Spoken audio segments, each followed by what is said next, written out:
लेते हैं मोल क्या चीज होती है। The atomic mass, molecular mass and formula mass expressed in grams is called mole.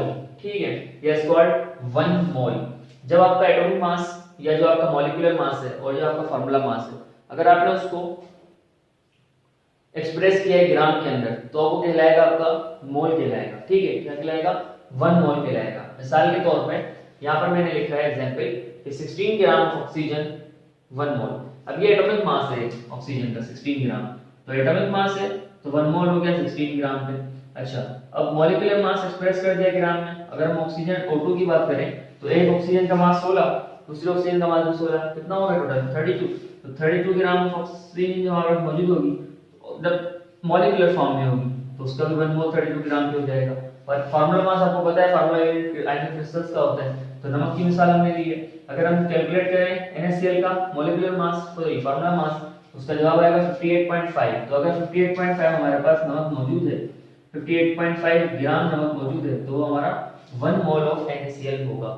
ठीक है, इस कॉन्सेप्ट को हम कहते हैं मोल, कि आपका एटॉमिक मास हो गया, आपका मॉलिक्यूलर मास हो गया और आपका फार्मूला मास हो गया। अगर उसको आपने एक्सप्रेस कर दिया ग्राम में, तो वो कहलाएगा आपका मोल। ये है इसकी सिंपल डेफिनेशन। मोल होता क्या है? मोल एक रेशो होता है। लेबोरेटरी के अंदर रेशो के तौर पर इस्तेमाल किया जाता है। इस तरह हमारे किचन वगैरह में चीनी के लिए या पत्ती के लिए या किसी मसाले के लिए टेबल स्पून का इस्तेमाल किया जाता है। इसी तरह हमारी केमिस्ट्री की लेबोरेटरी के अंदर, वो भी हमारा एक किचन है, ठीक है, तो उसे वो हमारी लेबोरेटरी है, तो लेबोरेटरी के अंदर हम जो यूनिट इस्तेमाल करेंगे कैलकुलेशन के लिए, केमिकल कैलकुलेशन के लिए, वो मोल होगा। अब इसका फार्मूला है मोल को कैलकुलेट करने का, किसी भी एटम्स के किसी भी मॉलिक्यूल का आपने यहाँ पे किसी भी फार्मूला यूनिट के मोल्स को कैलकुलेट करना है। उसका फार्मूला क्या है? Mass in grams divided by atomic mass, molecular formula mass या फार्मूला मास यूनिट। जो आपको मास गिवन होगा ग्राम के अंदर, आपने उसे रखना है और उसे डिवाइड किसको कर देना है? अगर एटम दिया हुआ है तो एटॉमिक मास, अगर मॉलिक्यूल दिया हुआ है तो मॉलिक्यूलर मास, और अगर फार्मूला यूनिट दिया हुआ है तो फार्मूला मास यूनिट। ये आपके पास फार्मूला है। और जो सैंपल होता है आपका मोल का, वो n होता है। ठीक है, अब इसी के हिसाब से हमारे पास कुछ सवाल है मोल के, हमारे केमिस्ट्री की 9th क्लास बुक के अंदर सेक्शन डी के अंदर, जो पेज नंबर 32 पे आएगा। सवाल है, calculate how many moles are present in 40 gram of sulphuric acid. आपको मोल्स फाइंड करने हैं इसके सल्फ्यूरिक एसिड के, जो कि 40 ग्राम आपके पास मौजूद है।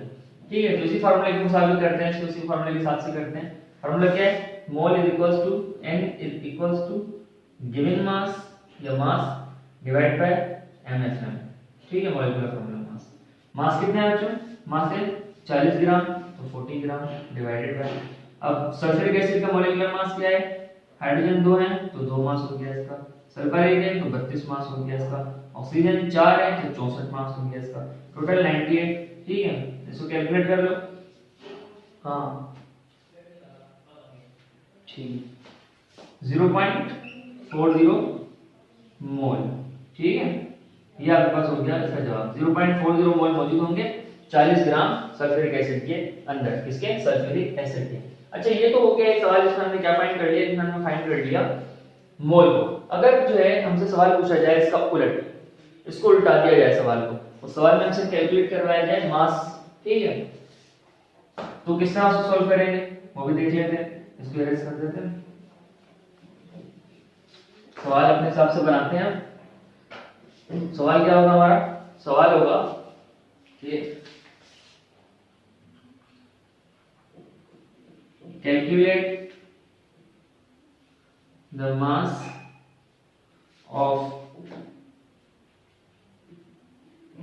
H2O in 2 moles। ठीक है, और 2 मोल दिए गए H2O के, और दूसरा है मास भी बताओ H2O का। ठीक है, पानी का अपने मास बताना है कितना होगा? 2 मोल पानी के अंदर, तो 2 मोल पानी है और 2 ही आपको क्या बताना है?